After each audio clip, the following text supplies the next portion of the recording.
So I've been thinking about my last video, number 85, that I posted about the ambush of the Phoenix police officer.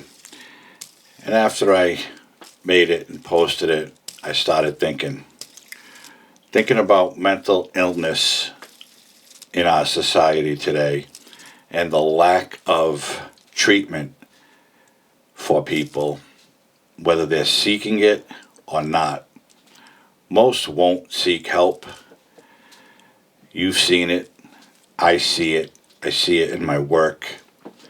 People have mental illness and they don't think they do.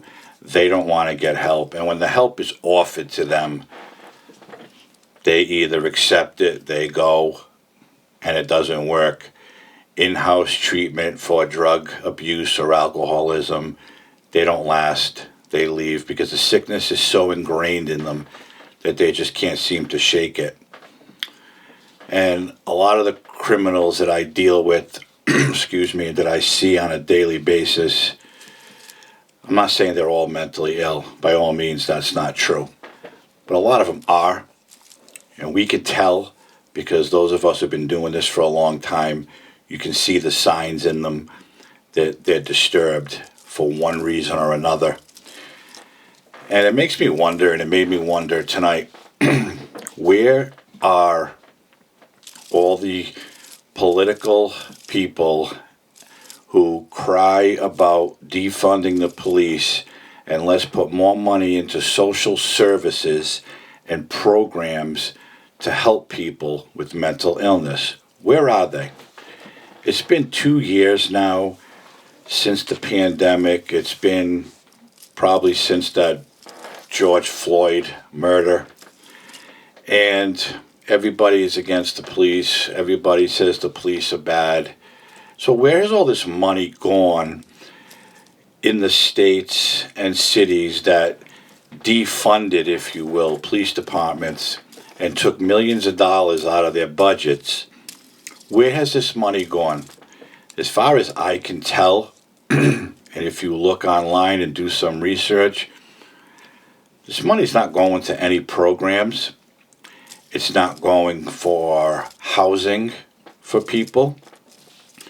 It's not going to take homeless people off the street and put them in a safe place. And speaking of homeless, we all know that mental illness and homelessness runs hand in hand for a lot of people. Some of them choose to be homeless because of their mental state, and other people just have no choice. But it makes me wonder, where are the funds that were taken away from law enforcement budgets to put into social service programs in anywhere? California, for instance, millions of dollars were taken away from the LA County Sheriff's Office and the Los Angeles Police Department in their big defund the police movement. And we all know how that worked. It didn't work. But homelessness is rampant in California. Mental illness, you see these people all over the streets. Citizens are getting attacked by homeless people. Women are getting raped, or homeless people are attempting to grab women off the street and sexually assault them. Where are the advocates who cried foul about police brutality and injustice? Where are they now? Why aren't they knocking on the doors of their state capitals and demanding the funds that were taken away from public safety be used for programs to help mentally ill people, to try to stop homelessness? Where are they? They're nowhere. They're silent. And it's a funny thing you're seeing. I'm seeing it. They're trying it in Rhode Island, and you're seeing it in other states. Instead of taking money to make programs, treatment programs for people who are addicted to drugs, what they're doing is They're opening safe havens for them to use illicit drugs. They're going to have medical people there to monitor them as they're shooting up their heroin or smoking their crack or snorting their cocaine. They're going to be giving them clean needles, alcohol swabs. So basically, they're enabling these people to continue to be addicted to drugs, but they're not doing anything to help them. What makes these people think that putting a lot of money into a safe haven site for drug users to use their drugs and have medical people on hand in case they OD to save them, how is that helping the crisis? It's not. And the politicians who are behind this, what are they thinking? What are they thinking? Are they getting together in a group and having a no-brain conference and saying, you know what?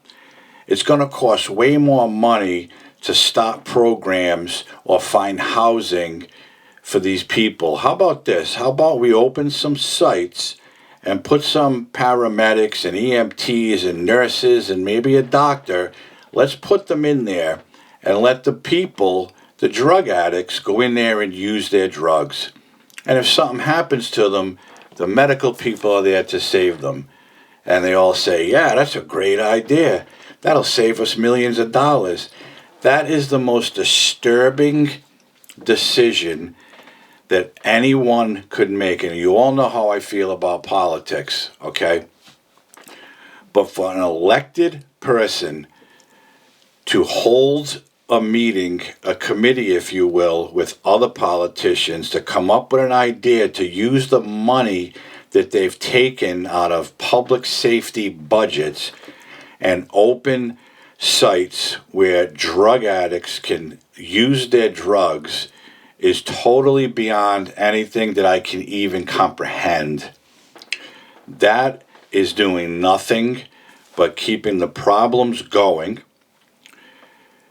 keeping the illicit drug trade going, although we know that'll never end.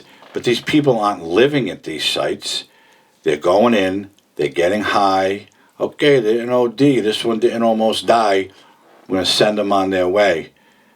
That right there alone is enabling these people to go out and commit more crimes to get money or objects to, in turn, get more drugs. So they can go back to the safe place, get a clean syringe, cook up their drugs, chop up their crack, whatever they want to do. And that's okay with the politicians in these states. It's okay in Rhode Island. That's what they're trying to do. And they're going to do it, and it may have happened already, and I just don't know it. But I know it's been on the table now, and I know they're pushing for it because they're all concerned about the opioid crisis. The opiates are killing millions of people. So their safe drug sites are not helping anybody. They're not stopping people from using. They're not giving them the help they need to stop using. They're enabling them to continue being addicted to dangerous drugs so they can save money. And you wonder why I get so angry and aggravated at some of the things these politicians do. They do not care about the people who elected them to represent their district in any way, shape, or form. All they care about is how can I make money and how can we save money, and let's spend it on stupid programs to keep people addicted to drugs. So what is that doing? That is fueling the drug economy. That is making more money for Big Pharma, the opioid, the companies who are making these drugs, because it's not all heroin and fentanyl and cocaine. People are abusing Vicodin, OxyContin, Percocet, Xanax, you name it, they're abusing it. And giving these people a safe place to use it is doing nothing but throwing gas on the fire. It's not doing one damn thing to help anybody. All it is doing, in my opinion, is pushing their so-called social agenda. But see, look what we're doing to help people. Look what I did the last legislative session.